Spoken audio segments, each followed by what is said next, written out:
네, 오늘 함께 나눈 이 말씀은 왕이신 그리스도 주일 성서정과 말씀드렸습니다. 이 왕이신 그리스도 주일은요, 교회력으로 이제 한 해의 마지막 주일인데요. 근데 이거는 사실 성경에는 사실 근거가 없습니다. 이게 처음에 만들어진 게 언제냐면 1925년에 교황 비오 11세가 제정을 했는데요. 그때가 1차 세계대전이 끝나고 흔히 말하는 이제 대공황, 세계 대공황이 오기 직전이었습니다. 그러니까 지금 유럽도 그렇고 뭐 미국 사회도 그렇고 굉장히 혼란한 시대에 특히 1차 세계대전이 끝나고 나니까 각 나라가 이제 우리나라 먹고 살아야겠다. 이제 남의 나라고 뭐고 모르겠고 일단 우리라도 먹고 살아야겠다 할 때였고, 이때도 사실 우리도 이제 일제 시대가 이제 만연할 때도 있죠. 1910년부터 해서 한일 병탄 있고 계속 이제 전 세계가 이런 식민지 과열 경쟁 등등이 아주 심각해지던 시대였습니다. 그럴 때에 이 교황 비오 11세가 최소한 예수를 믿는 사람이라도 이렇게 살면 안 된다. 오직 예수 그리스도만이 우리의 왕이시다. 이거를 좀 강조하려고 이 날을 만들었습니다. 그래서 이 날을 만들면서 10월 마지막 주일, 요즘으로 치면 우리는 이제 종교개혁 기념주일로 지키는 그 이제 10월 마지막 주일에, 원래 여러분 할로윈이 기독교 축제인 거 아십니까? 원래 할로윈이라는 게 그 윈 이렇게 되는 게 이제 이브 이런 것처럼 이제 이브 그 전날 밤 전야제라는 의미가 있는데요. 이 할로윈은 11월 1일이 카톨릭이 믿는 데에서는 만성절, 영어로는 All Saints Day 해서 모든 성인들의 날입니다. 카톨릭은 이제 성인들을 다 이렇게 기리잖아요. 근데 이제 성인들은 무슨 날 무슨 날 다 기리는 날이 있는데 너무 많으니까 하루에 퉁치자. 우리 같으면 현충일처럼 순국선열의 날 하는 것처럼 그냥 뭐 모든 성인들의 날 하자 해서 그게 11월 1일입니다. 그런데 이게 이제 카톨릭이 워낙 역사가 오래되니까 그게 이제 유럽의 이제 게르만족이나 켈트족의 이런 어, 민간 신앙이랑 섞이면서 그날에는 죽은 우리 할아버지랑 만나는 날이다. 약간 이런 식으로 바뀐 거예요. 그래서 그걸 가지고 만든 영화가 있죠. 코코라고. 코코 아십니까? 이렇게 기타 치는 어린이가 이제 그 가가지고 자기 돌아가신 할아버지 만나고 뭐 이런 이제 얘기인데, 이제 그런 식의 이제 신앙들, 이제 죽은 사람과 산 사람을 이어주는 어떤 이런 식의 어떤 생각들이 들어오면서 할로윈이라는 날이 만들어졌는데요. 이제 그때 어, 오직 그리스도만이 우리의 왕이시다, 이제 이런 날을 만들었습니다. 그랬다가 이게 이제 할로윈하고 헷갈리니까 1970년에 이걸 다시 조정하면서 대림절 전주일, 그러니까 교회력 마지막 주일로 오게 된 게 오늘 이 왕이신 그리스도 주일입니다. 이 얘기를 왜 하느냐 하면은요, 저희 교회는 교회력을 따라 계속 신앙생활을 하고 있습니다. 이제 그렇다 보면은 당연히 우리 개혁주의 또는 이제 개신교를 익숙하신 분들은 이런 걸 왜 하냐 이렇게 생각하실 수가 있어요. 게다가 성탄절과 부활절은 그렇다 쳐도 아니 이 왕이신 그리스도 주일은 딱히 뭐 성경적 근거도 없고 교황이 그냥 만든 건데 이거를 왜 지키냐라고 하실 수 있습니다. 근데 제가 저희 교회에서 늘 드리는 말씀이 있습니다. 해야 되는 게 아니라, 그렇죠, 하면 좋은 것이다. 해야 되는 게 아니라 하면 좋은 겁니다.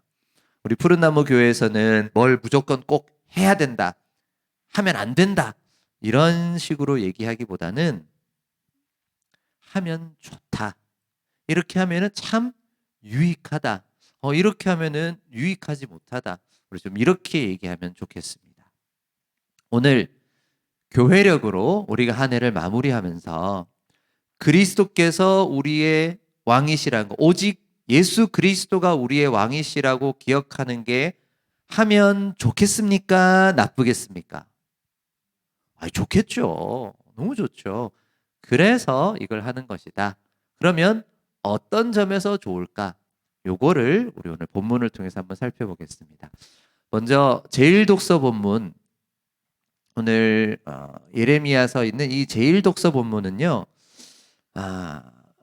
예레미야 23장 1절에서 6절인데 여기가 구약에서 앞으로 오실 메시아, 앞으로 오실 그리스도, 그분을 어떻게 그리고 있는지를 요약 정리한 엑기스다, 이렇게 보시면 되겠습니다. 이제 엑기스란 말 쓰면 안 되는 말이지만 또 우리가 또 익숙한 잘 이해하기 좋은 말이니까 여기가 함축되어 요약 정리되어 있습니다. 우리 시험 치러 가기 전에 마지막 요약 정리 필수 뭐 이런 거 있잖아요. 그런 것처럼 여기에 구약 곳곳에 흩어져 있는 앞으로 오실 메시아가 어떤 분이냐에 대한 이야기가 여기에 다 들어 있습니다. 그게 뭐냐? 첫째, 그분은 목자와 같은 분입니다. 여호와의 말씀이니라 내 목장의 양떼를 멸하며 흩어지게 하는 목자에게 화가 있으리라. 지금 목자, 그러니까 지금 이스라엘을 다스리는 왕은 양떼를 흩어지게 하고 제대로 돌보지를 않지만, 그래서 양떼가 흩고 몰아냈다, 그래서 너희 악행 때문에 너에게 보응하겠다고 하시지만은 이제 여호와께서 보낼 목자가 있습니다. 이제 하나님께서 참된 목자를 보내셔서 그 목자를 통해서 그 몰려갔던 모든 곳에서 모아서 다시 돌아오게 하겠다 합니다. 여러분, 이것은 무엇을 의미하겠습니까? 우리 우등생 많이 계시는데, 네. 이거는 다분히 바벨론 포로기에서 다시 돌아오게 할 것을 얘기하죠. 예레미야서 자체가 이제 우리나라가 바벨론에 망할 거다 이 얘기를 하는 거예요. 근데 바벨론에 망하는 이유가 뭐다? 목자들이 똑바로 안 해서 그렇다. 왕이 제대로 다스리지 않아서 이 고생을 하는 것이다. 북이스라엘은 아수르에 망했고 우리 남유다도 좀 있으면 바벨론에 망할 건데 우리가 왜 이 지경이 됐나? 왕들이 똑바로 안 해서 그렇다. 그래서 이스라엘은 이 왕에 대한 기대가 엄청나게 있었습니다. 좀 제발 좀 제대로 된 왕이 와줬으면. 그런데 그 제대로 된 왕이 어떻게 해야 되느냐? 그 제대로 된 왕에 대한 그 이미지를 어디다가 성경은 얘기하냐면 바로 목자에 투영하는 겁니다. 목자가 양을 여러분 어떻게 대하겠습니까? 전 잘 모르는 게 제가 양을 키워본 적이 있어야 알죠. 그래서 이 유목민족들이 양을 키우면서 이렇게 하는 게 뭐 가서 좀 체험하고 하는 게 좀 중요한지도 모르겠습니다. 하지만 저는 고양이를 키우다 보니까 고양이의 목자로서는 조금 생각나는 게 있습니다. 뭐가 비슷하냐면은 고양이는 제 말을 알아들을까요? 못 알아들을까요? 지가 뭐 알아들어봐야 얼마나 알아듣겠습니까? 프리다, 추르 뭐 이 정도 알아들을까? 알아들으면 고맙죠. 거의 못 알아듣습니다. 그래도 어느 정도는 소통이 됩니다. 재밌는 건 성경에서도 목자와 양을 얘기할 때 이 양이요, 목자의 음성을 듣고 그걸 알아듣기는 하지만 양이 지 맘대로 제 갈 길로 갔다고 얘기하죠. 이사야서를 보면 우리가 다 양 같아서 그릇 행하여 제 갈 길로 갔거늘. 그러니까 주인의 말을 다 알아듣진 못해요. 그러나 최소한 알아듣는 건 이게 우리 집사다. 요거는 알아봐요. 목자와 양의 관계를 보면은 우리가 하나님의 말씀을 다 알아듣냐? 잘 모르겠습니다. 저도 목사지만 하나님의 말씀을 제가 정말 매 순간 24시간 매분 매초 다 내가 알아듣고 있냐? 잘 모르겠습니다. 하지만 분명한 건 어느 목소리가 내 주의 음성인가는 압니다. 이거는 마귀의 음성이다. 이것은 내 주의 음성이다. 그건 알 것 같습니다. 여러분, 그래서 그 목자가 우리를 인도하실 때 때로는 주의 지팡이와 막대기로 할 때도 있습니다. 주의 지팡이와 막대기는 여러분 사실은 그렇게 막 되게 보듬어 주는 느낌보다는 조금 센 느낌입니다. 주의 지팡이와 막대기가 나를 안위하시나이다. 이거는 말 안 들을 때는 한 대 두들 맞을 때도 있고, 때로는 우리를 공격하는 사자나 곰을 막아주는 목자의 도구이기도 합니다.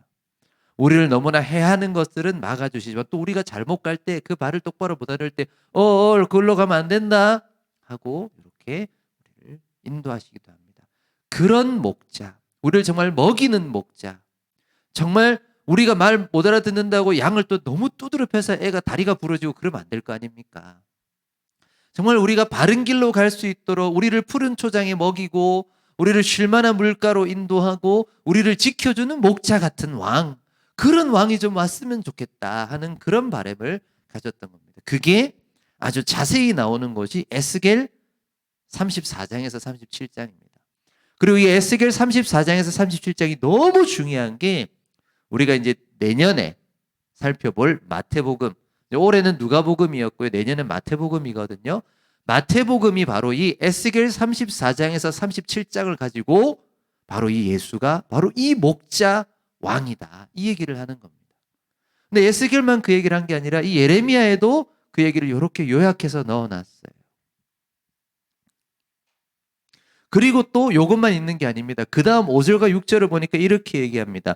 여호와의 말씀이니라, 보라 때가 이르리니 내가 다윗에게 한 의로운 가지를 일으킬 것이라. 다윗에게 일으킬 가지, 이 얘기 혹시 어디서 들어본 적 없으십니까? 이 이사야 11장입니다. 이색에서 날 싹. 그래서 그 가지, 싹이라는 게 히브리어로 나자르이고 거기서 이제 나사렛이 나왔다, 이렇게 보는 학자들도 많습니다. 그래서 이게 이색에서 날 어떤 싹, 나무 가지, 다윗의 자손, 이것도 이스라엘 사람들이 품고 있었던, 유대인들이 품고 있었던 왕에 대한 하나의 이미지입니다. 요거는요, 다윗의 자손이라는 요 얘기는 혈통적인 얘기가 아닙니다. 그래서 이거를 자꾸 진짜 뭐 꼭 유대인이어야 된다거나 예수님은 실제로는 다윗의 자손이 아니잖아요, 요셉 아들이 아닌데, 이런 얘기를 하면 서로 피곤해지는 거죠. 그게 아니고요. 자, 마태복음 1장 1절이 어떻게 시작하죠? 물론 뭐 내년에 또 할 거지만 마태복음 1장 1절, 아브라함과 다윗의 자손 예수 그리스도의 계보라. 자, 아브라함과 다윗의 자손이라 그래요. 이게 무엇을 의미하느냐? 바로 아브라함과 다윗의 언약을 이어가는 사람이다, 이겁니다. 우리로 치면은 계약자예요. 계약자 성함이 어떻게 되나요? 이겁니다. 명의가 누구 명의로 돼 있냐, 이거예요. 그래서 이거는 혈통이 중요하지 않습니다. 계약에 누구 이름으로 쓰여져 있냐, 이 얘기예요. 그게 처음 계약은 아브라함 이름으로 써가지고 우리가 그 계약 안에 이제 피보험자, 그다음에 이제 보험 계약을 이제 받는 사람, 보험 수혜자, 이런 식으로 되어 있었다면, 이제 그 계약자 이름이 다윗의 이름도 있었고, 그 아브라함과 다윗의 계약을 전부 다 합쳐가지고 이제 누구 이름으로 들어가냐? 예수 이름으로 들어간다. 그래서 예수의 이름으로 구원받는다라는 말은, 또는 예수의 이름으로 기도한다는 말은 예수님의 이름으로 기도합니다, 아멘, 그게 아니고, 물론 하지 말라는 얘기는 아닙니다. 단순히 예수의 이름, 이게 끝이 아니라 하나님과 나와의 계약이, 우리의 계약이 누구의 명의로 돼 있냐? 예수님 명의로 돼 있다. 예수님 명의로 된 그 계약을 가지고 내가 하나님께 나아갑니다 라는 의미입니다. 그래서 이거는 이만희의 이름으로는 안 돼요. 안상홍 씨의 이름으로도 안 됩니다. 박진 이름으로도 당연히 안 돼요. 그 누구의 이름으로 되지 않고 오직 예수의 이름으로 되는 겁니다. 자꾸 거기에다가 이만희가 들어가려고 그러고 안상홍이가 들어가려고 그러고 또는 윤석열이나 이재명을 넣으면 안 되는 겁니다. 이 정치가 뭐길래 사람들이 교회에서도 이걸로 자꾸 싸우는지. 윤석열 좋아하는 분은 좋아하셔도 됩니다. 그게 나쁘다는 게 아니에요. 이재명 좋아하시는 분들도 그건 너 나쁜 것도 아닙니다. 각자의 생각이 있을 수 있어요. 그러나 교회 안에서 그걸 가지고 서로를 마귀 취급하고 그럴 수는 없는 겁니다. 왜?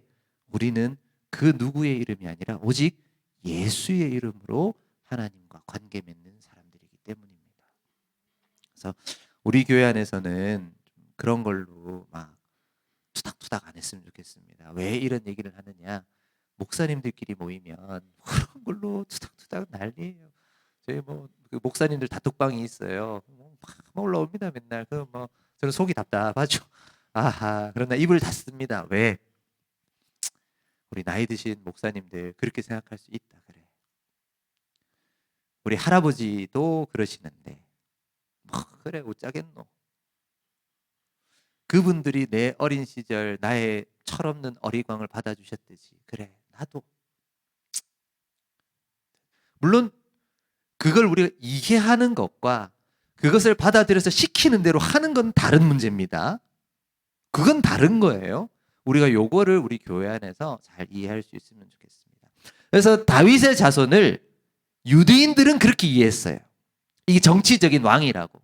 그래서 다윗의 혈통으로 태어난 어떤 왕이 지금 헤롯이나 아니면 로마를 몰아내고 우리 이스라엘의 탁 정부, 다윗 정부를, 그러니까 우리 같은 이재명 정부 하듯이 다윗 정부를 세울 거다.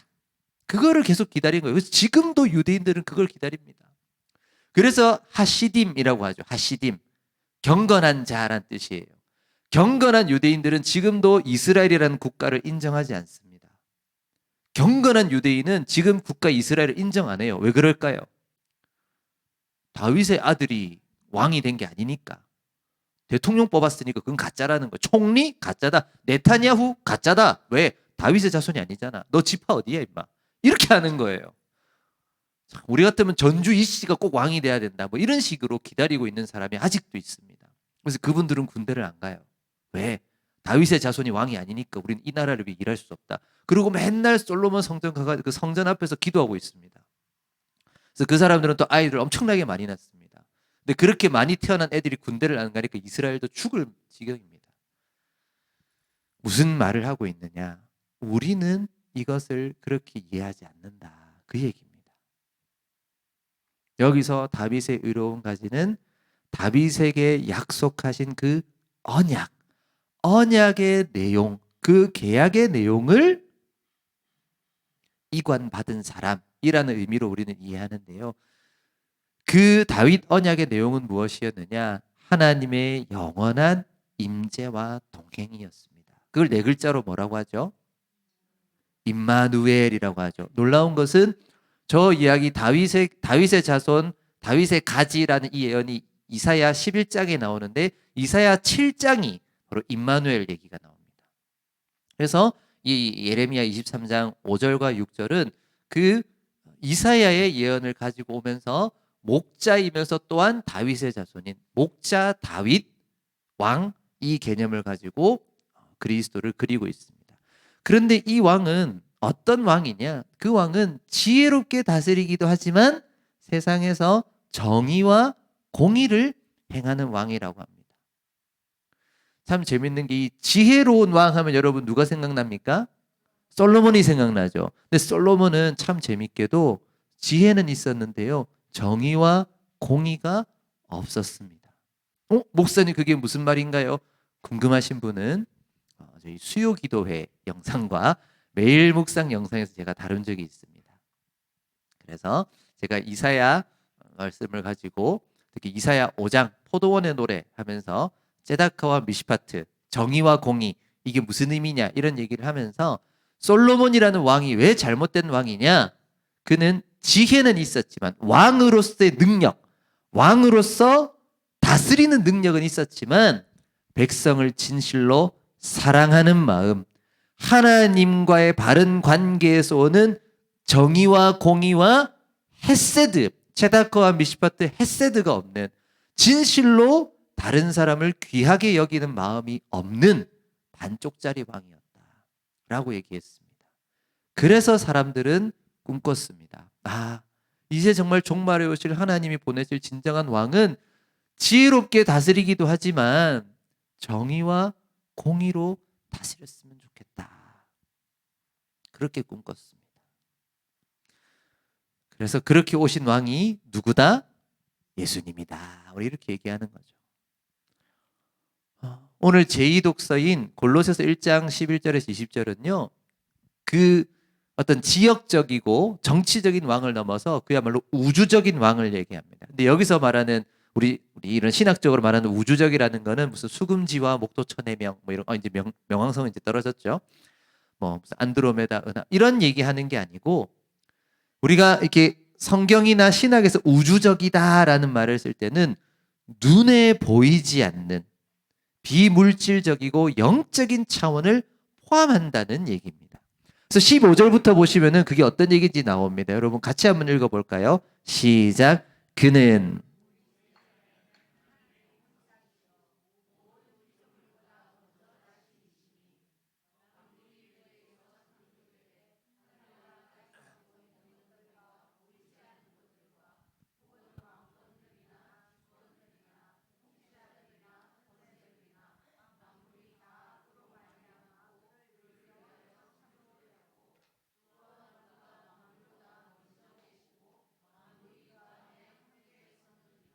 아멘. 여러분 이게 무슨 말인지 딱 이해가 가십니까? 이게 이해가 가시면 여러분 이제 득도하신 겁니다. 요즘 저희 아내가 저한테 가끔 하는 말이 아직 도가 안 텄네 여보 뭐 이런 게 있어요. 그러니까 아직 그러니까 흔히 말하면 조금 센스가 부족했다 이런 얘기를 할 때 저희 아내는 아직 도가 안 트있네 이때는 이렇게 해야지 뭐 이렇게 농담처럼 저희 아내 하는 표현이 있습니다. 여러분 만약에 이 구절이 여러분 딱 감이 오셨다. 여러분 이제 도가 트이신 겁니다. 이제 흔히 말하는 영적인 눈이 떠진 겁니다. 요게 목사님 아직 저는 이게 뭐 잘 모르겠습니다. 영적인 눈이 아직은 조금 도가 안 트인 것이다. 이렇게 생각하면 되겠습니다. 지금 골로새서가 말하는 것은 그 예수 그리스도는 이런 눈에 보이는 세계뿐만 아니라 눈에 보이지 않는 영적 세계 여기 하늘이 영적 세계죠. 땅에서 보이는 것들이 땅에 있는 거고 보이지 않는 것들이 하늘에 속한 겁니다. 그 모든 것들 여기서 말하는 왕권들, 주권들, 통치자들, 권세들은 바로 그 영적인 세력들 흔히 말하는 천사든 마귀든 그런 영적 세력들을 말합니다. 그 모든 것들도 다 그로 말미암아 예수를 통해 through him 예수를 통해 이 땅에 왔고 for him 그를 위하여 만들어졌고 그가 만물보다 먼저 계시고 만물이 그 안에 함께 서 있다. 그래서 이것을 그리스도의 뭐 선제성, 그리스도가 모든 것에 앞에 있다. 뭐 이런 얘기라고 합니다. 그래서 내가 믿는 예수가 이런 분이구나라는 게 정말로 믿어지고 정말로 이 땅의 모든 것들이 그 앞에서는 정말 한낱 먼지에 지나지 않는구나가 정말 믿어지고 깨달아지면 여러분 신앙이 진짜 한 단계 탁 앞서갑니다. 그렇게 되고 나면 여러분이 일상에서 만나는 것들은요 여러분을 절대로 위협할 수가 없습니다. 두려운 게 없어집니다. 하루 강아지가 왜 범 무서운 줄 모를까요? 뭘 모르니까.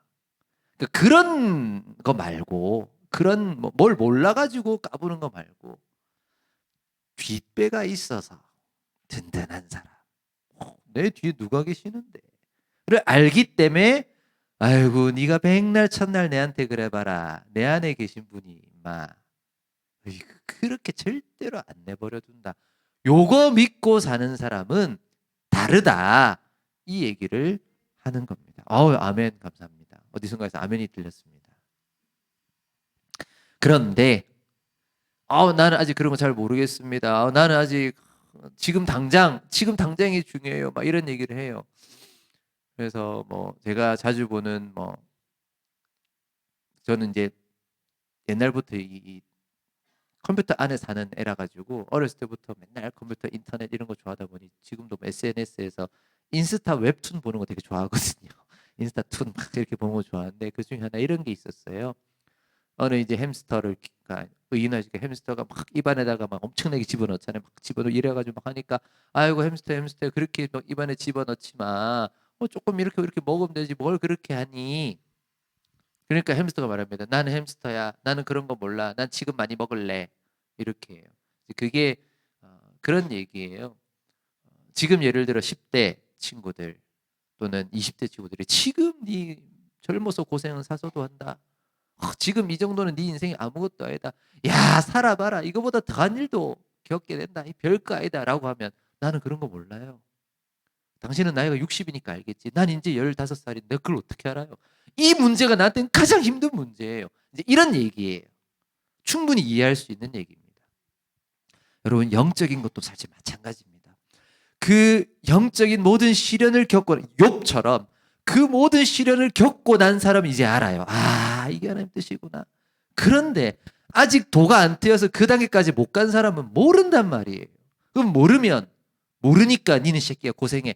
이럴 수 없습니다. 그래서 그런 분들이라면 오늘 이 복음서 본문을 함께 보면 좋겠습니다. 오늘 복음서 본문은 누가복음 23장 33절에서 43절. 여기가 뭐냐? 십자가 위에 달리신 예수께서 좌우에 달린 두 강도와 이야기하시는 내용입니다. 너무너무 유명하고 또 너무 잘 아시는 내용이죠. 그런데 이 본문을 이렇게 보면은요, 많은 분들이 어디에 좀 많이 집중하시냐면은 마지막 장면 있죠.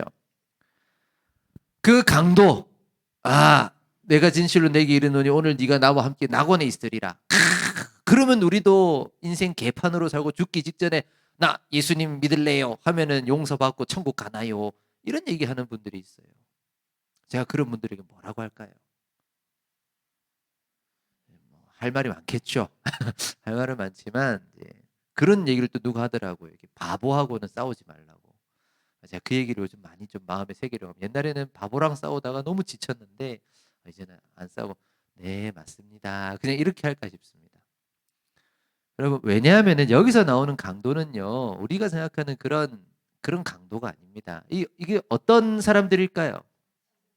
그렇죠. 정치범입니다. 로마는요, 일반 강도를 십자가에 달지 않습니다. 십자가에 다는 건 강도가 아니라 정치범이에요. 국난범. 반역자를 하는 겁니다. 그냥 강도는요, 그냥 손 자르면 그만이에요. 발을 잘라버려도 이게 아주 우리 요즘 시대가 아닙니다. 2000년 전 그냥 사람 눈 하나 뽑는 건 아무것도 아닌 시대예요. 너 잘못했어. 손 하나 잘라. 이러면 돼요. 그런데 십자가는 뭐냐? 그게 아니라 우리 로마에 대항하였다. 그래서 스파르타쿠스 유명한 그 검투사도 십자가에 달려 죽었어요. 왜? 로마에 반항하면 이렇게 된다라고 우리로 치면 경부 고속도로 같은 데다가 가로등처럼 달아놓는 거예요. 가면서 다 보라고. 그게 십자가형입니다. 그래서 골고다 언덕에다가 세워가지고 로마에 반항하면 이렇게 된다. 보여주는 거예요. 그렇기 때문에 예수님 옆에 달린 이 강도들은요, 그냥 흉악범이 아니라 이스라엘의 독립을 위해 싸운 민족주의, 어떻게 보면 로마 입장에서는 테러리스트, 유대인들 입장에서는 독립운동가들이었어요. 그렇게 달려있는데, 근데 이 사람이 이 얘기를 할 때 나와 주님 나를 기억해 주세요 했던 이 사람이 지금까지 엉망진창 개진창으로 살다가 했던 게 아닙니다. 본문을 보면 이분은 알고 있어요. 이분은 죄가 없으신 분인데 이분 모르냐?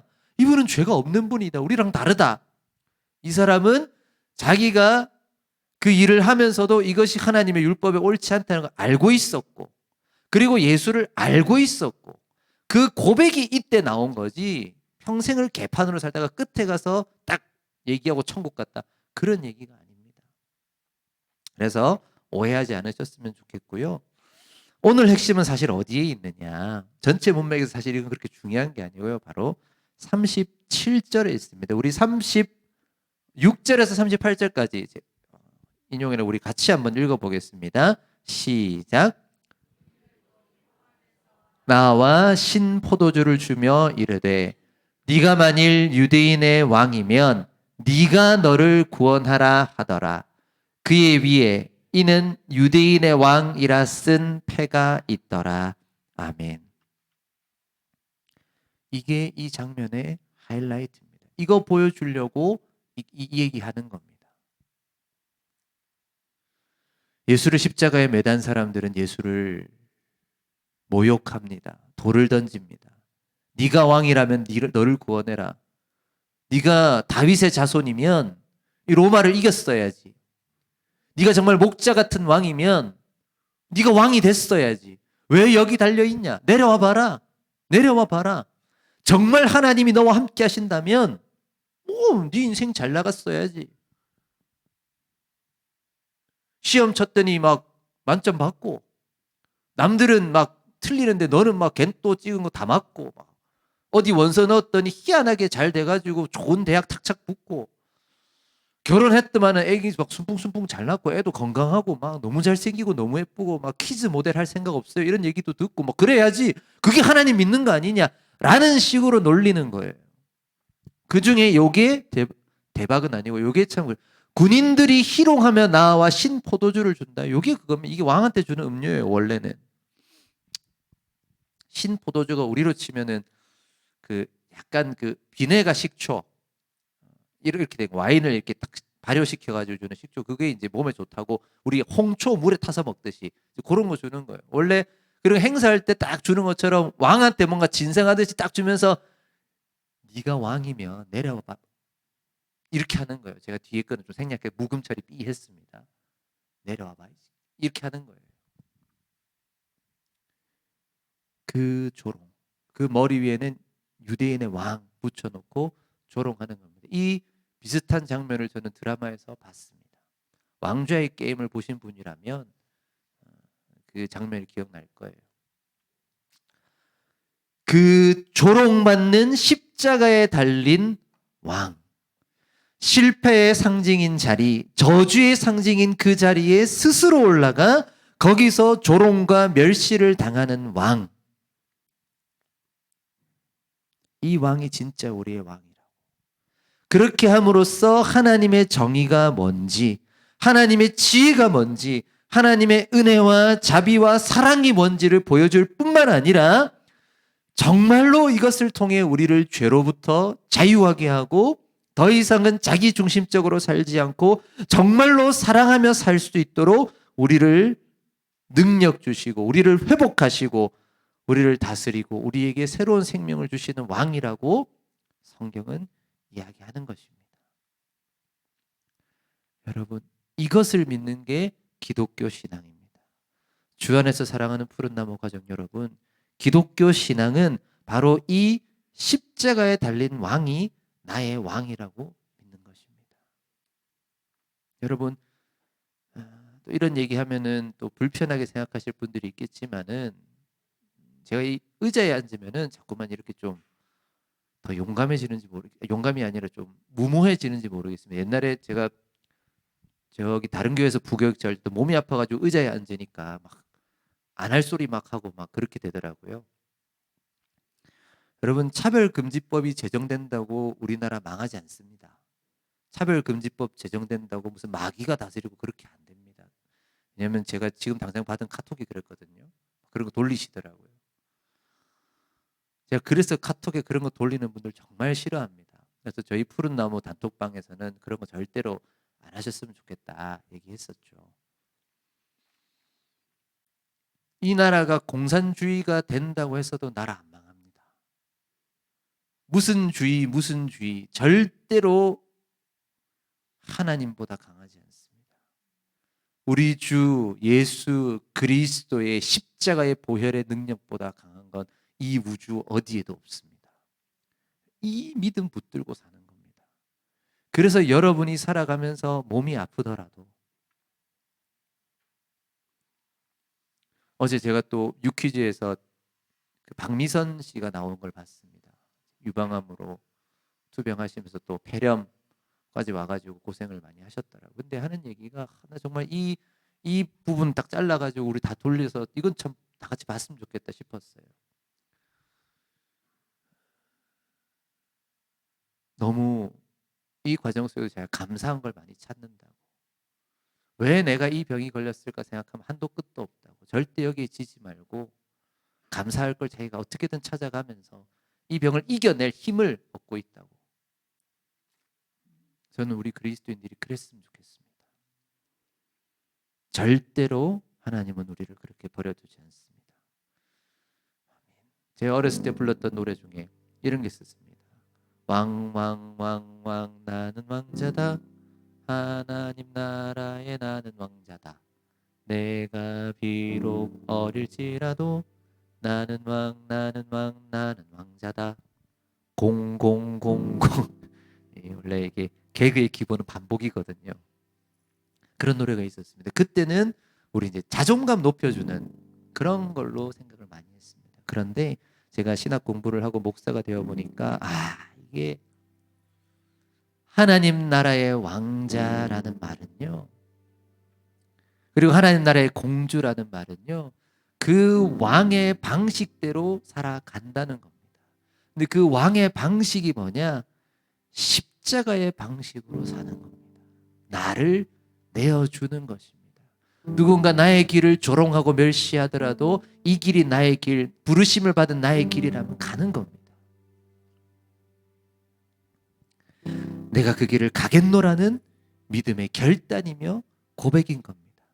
그 안에는 우선은 하나님께서 결코 나의 죄와 비참 가운데, 나의 이 부족함과 연약함과 이 아픔 가운데, 슬픔 가운데 날 절대로 버려두지 않으시고 하나님의 아들을 보내셔서 하나님의 사랑과 은혜와 정의로 나를 채우시고 우리 공동체를 살리시고 이 세상을 바로잡으실 거다. 그 믿음으로 사는 것입니다. 또한 나아가 그러면 나도 그 십자가의 길을 가련다. 나도 그렇게 나의 삶을 통해서 나만 잘 먹고 잘 사는 게 아니라 내가 이 나라, 이 백성, 이 민족을 다 하지는 못하더라도, 내가 70억 지구 인구는 내가 못 살려도 내가 그래도 우리 엄마는, 그래 내가 우리 시엄마, 시어머니, 진짜 너무 답답하지만 그래도 하나님 한번 해볼게 하는 겁니다. 우리 남편, 우리 아내, 우리 딸내미 진짜 싶어도 그게 기독교 신앙입니다. 그래요, 하나님, 내 한번 해볼게요. 거기서부터 출발해서 조금씩 넓어져 가는 거죠. 우리 그렇게 살아가는 저와 여러분이 되기를 바랍니다.